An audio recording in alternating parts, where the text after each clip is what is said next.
ಹಾಂ ವಿದ್ಯಾರ್ಥಿಗಳೇ, ಪ್ರಶ್ನೆ 2012 ಪ್ರಶ್ನೆ ನಂಬರ್ 56. ನನ್ನಲ್ಲಿ ಅಂಕೆ 321ರಿಂದ ಆರಂಭಿಸಿ 341ಕ್ಕೆ ಕೊನೆಗೊಳ್ಳುವ ರೂಪಾಯಿ 100ರ ಕರೆನ್ಸಿ ನೋಟುಗಳು ಇವೆ. ನನ್ನಲ್ಲಿ ಎಷ್ಟು ಹಣ ಇದೆ? ವಿಚಾರ ಮಾಡಬೇಕು. ಈ ಲೆಕ್ಕಗಳನ್ನು ಭಾಳ ಹುಷಾರಲ್ಲೇ ಮಾಡಬೇಕು. ನೀವು ಮಾಡಿದ್ರಿ ಅಂತಂದ್ರೆ ಉತ್ತರ ನೋಡ್ಕೊರಿ. ನಾ ತಿಳಿಸಿದಂಗೆ ಅದನ್ನು ಇಲ್ಲ ನೋಡಿ. ಯಾವಾಗಲಾದರೂ ಇಲ್ಲಿ ಸದ್ಯ ನಿಮ್ಗೆ ಕೊನೆ ಅಂಕೆ ಎಷ್ಟದ? 341 ಅದ. ಕೊನೆ ಅಂಕೆಯ ನಂಬರ 341 ಅದ. ಎಲ್ಲಿಂದ ಪ್ರಾರಂಭ ಆಗಿದೆ? 321ರಿಂದ ಪ್ರಾರಂಭ ಆಗ್ಯದ ಅಂತಂದ್ರೆ ನೀವು ಏನು ಮಾಡಬೇಕು? ಒಂದು ಅಂಕಿಯನ್ನು ಅದರ ಕಡಿಮೆ ಮಾಡಬೇಕು. ಯಾಕೆ ಅಂತಂದ್ರೆ ನಿಮಗೆ ನಾ ಹೇಳ್ತೇನೆ, 321ರಿಂದ ನೀವು ಮಾಡಬಾರ್ದು. ಯಾಕೆ? ಒಂದು ಕಡಿಮೆ ಮಾಡಬೇಕು. ಯಾಕಂದ್ರೆ 321 ನೀವು ಕಳೆದ್ರೆ ಅಂದ್ರೆ 321 ಬಿಟ್ಟಂಗೆ ಆಗ್ತದೆ ನೀವು. ಅದಕ್ಕೆ ನಿಮಗೆ ನಾ ಇದನ್ನ ಪದ್ಧತಿ ಪ್ರಕಾರ ಹೇಳ್ತೀನಿ. ಯಾಕಂದ್ರೆ 321 ಕಳೆದ್ರಿ ಅಂತಂದ್ರೆ ಏನಾಗಿಬಿಡ್ತದೆ? 20 ನೋಟ್ ಆಗಿಬಿಡ್ತಾವೆ. ಅವಾಗ ಏನು ಮಾಡಬೇಕು ನೀವು? ಈ 321 ಅಂಕಿ ಹೇಳ್ಯಾನಂದ್ರೆ ಆ ಅಂಕಿ ನೀವು ಬಿಡಬೇಕಾಗ್ತದೆ. ಅಂದ್ರೆ ಒಂದು ಕಳೆದಾಗ ಏನು ಮಾಡ್ಬೇಕಾಗ್ತದೆ? 341 ಮೈನಸ್ 320 ಬರೋಬ್ಬರಿ ಎಷ್ಟಾಯ್ತು? 21 ನೋಟ್ ಅದು. 21 ನೋಟಕ್ಕೆ ನೀವು ಉತ್ತರ ಹಾಕಿದ್ರೆ ರಾಂಗ್. ಯಾಕಂದ್ರೆ ಎಷ್ಟು ಹಣ ಇದೆ ಅಂತ ಕೇಳ ನಾವು.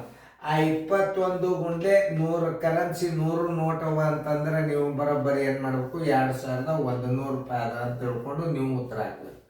ಆನ್ಸರ್ ಎಷ್ಟು? 2100. ಇಂಥವೆಲ್ಲ ಮೆಂಟಲ್ ಎಬಿಲಿಟಿ ಲೆಕ್ಕಗಳು ಇರ್ತಾವೆ, ತಿಳಿತಾ? 2100 ಎಲ್ಲರ 2100 ಉತ್ತರ ಸಂಖ್ಯೆ ಡಿ. ಇಷ್ಟೇ ನೀವು ಮಾಡೋದೇನು? ಇಷ್ಟು ನೋಡಿ, ಇಷ್ಟೇ ನೀವು ತಿಳ್ಕೊಬೇಕಾದದ್ದು. ಯಾಕಂದ್ರೆ ಏನು ಮಾಡ್ತೀರಿ ನೀವು? 341 321 ಕಳೆದು ಬಿಡ್ತೀರಿ ತಡಗನ. ಯಾಕಂತಂದ್ರೆ ಅದು 321 ನೋಟ್ ಅದ. ಅದು ಅಂದಾಗ ಏನು ಮಾಡ್ಬೇಕು ನೀವು? ಒಂದು ಮೈನಸ್ ಮಾಡಿದಾಗ 320 ಕಳೆದ 321 ಲೆಕ್ಕಕ್ಕೆ ಬರ್ತದೆ.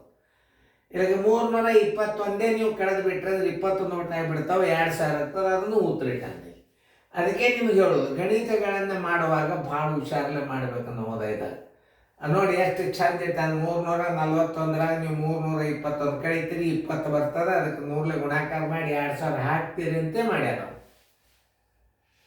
ಆದ್ರೆ ನೋಟ 321ರಿಂದ ಆರಂಭಿಸಿದೆ ಅಂತಂತ ನಾವು ಅವಾಗ ನೀವು ಏನು ಮಾಡ್ತೀರಿ? 321ಕ್ಕೆ ಒಂದು ಅಂಕಿ ಕಡಿಮೆ ಮಾಡಬೇಕು. ಕಡಿಮೆ ಮಾಡಿದಾಗ 320 ಆಗ್ತದೆ. ಅವಾಗ 321 ನಿಮಗೆ ಎಣ್ಸಾಗಿ ಈ ನಂಬರ್ ಸಿಗ್ತದೆ.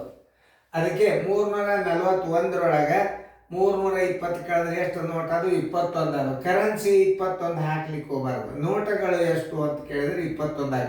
ಎಷ್ಟು ಹಣ ಇದೆ ಅಂದಾಗ ಒಂದು ನೋಟಿನ ಬೆಲೆ ಅನ್ನೋದು 100 ಅದ. 21 ಗುಂಡ್ಲೆ 100 ಬರೋಬ್ಬರಿ 2100. ಉತ್ತರ ಸಂಖ್ಯೆ ಡಿ. ಎಷ್ಟು ಚಂದ ಅಂತ ತಿಳ್ಕೊಂಡು ಗಣಿತಗಳನ್ನು ಮಾಡೋದಿರ್ತದೆ. ಇವತ್ತೊಂದು 1-2 ಸಲ ವಿಡಿಯೋ ನೋಡಿಬಿಟ್ರಿ ಅಂದ್ರೆ ನೀವು ನಾಳೆ ಜೂಮ್ ಕ್ಲಾಸ್ನಾಗೂ ಬಾರಿ ಬರ್ತದೆ. ಜೂಮ್ದಾಗೂ ನೀವು ಮನ್ಯಾಗ ಕೂತೇ ಅಭ್ಯಾಸ ಮಾಡ್ಬೋದು. ಚೆಂದಾಗಿ ನೋಡ್ರಿ ಗಣಿತಗಳನ್ನು.